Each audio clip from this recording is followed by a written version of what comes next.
Nous devons reconnaître que le plus spécifique en vue duquel l'Église a été constituée, c'est de permettre à Dieu de manifester par son moyen la puissance de résurrection du Seigneur Jésus. Ensuite, nous devrions nous consacrer à Dieu avec ce but précis en vue. C'est là le chemin. Si nous reconnaissons l'objectif en vue, le véritable objectif de notre appartenance à cette Église, à ce corps, lui fournir la possibilité de déployer au grand jour en nous et par nous sa puissance et sa vie de résurrection.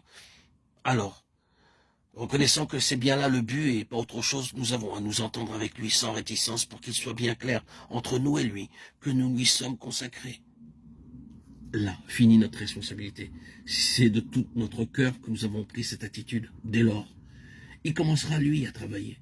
Il ne sera pas plus possible de nous ressusciter nous-mêmes qu'il nous est possible de nous crucifier nous-mêmes.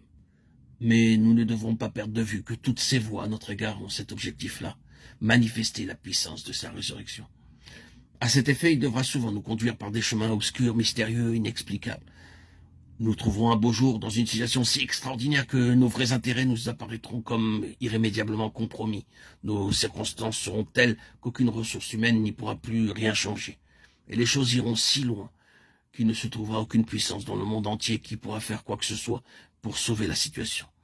Il laissera le champ libre aux forces de désagrégation et de mort, de telle sorte que rien, dans tout l'univers ne pourra nous sauver, excepté la puissance de sa résurrection. Nous en viendrons alors à prendre cette attitude que prit Abraham, ce grand représentant de la foi qui tient bon jusqu'à ce que la résurrection soit consommée. Il estima que son corps maintenant ne valait guère plus que s'il était mort. Romains 4, 19. C'est là en effet l'expression employée par l'apôtre au sujet d'Abraham. Son corps était aussi bon que s'il était mort.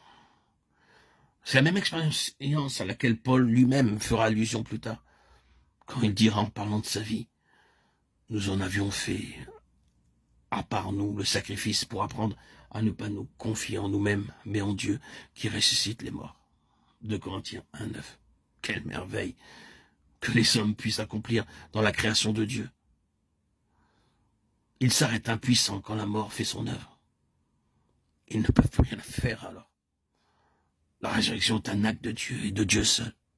C'est magnifique ce que les hommes arrivent à faire quand ils peuvent opérer sur quelque chose de vivant. Mais quand la vie s'est éteinte, il n'y a que Dieu qui puisse intervenir. Et bien souvent, Dieu permet pour son Église et pour ses membres des situations telles qu'au point de vue humain, toute possibilité de secours et de délivrance est exclue. Et s'il se comporte ainsi, c'est simplement pour faire une démonstration dont il veut se réserver toute la gloire, sans que l'homme puisse y trouver la plus grande occasion de se mettre en avant. Ainsi, le Seigneur Jésus dit, cette maladie n'est point à la mort, mais elle est pour la gloire de Dieu, afin que le Fils de Dieu soit glorifié par elle. Glorifié. C'est à cet ordre de choses-là que nous nous sommes voués. En d'autres termes, par notre consécration, nous nous sommes engagés sur la voie du désespoir, humainement parlant, mais que nous sommes lents à l'accepter quand nous en venons au fait et au prendre, quand les circonstances prennent une tournure désespérée. Nous régimbons et nous pensons que tout va de travers. Peut-être que tout va bien au contraire du point de vue de Dieu. Désespéré, la situation l'est bien. Et de penser que c'est là le chemin de Dieu n'enlève rien à l'acuité de notre détresse ou à son horreur. Mais si ces conditions-là vont donner à Dieu une occasion unique pour dresser à la face de tous le témoignage qui lui tient le plus à cœur, alors, tout n'est-il pas bien? Pour finir en tout cas, nous pourrons constater que tout est bien.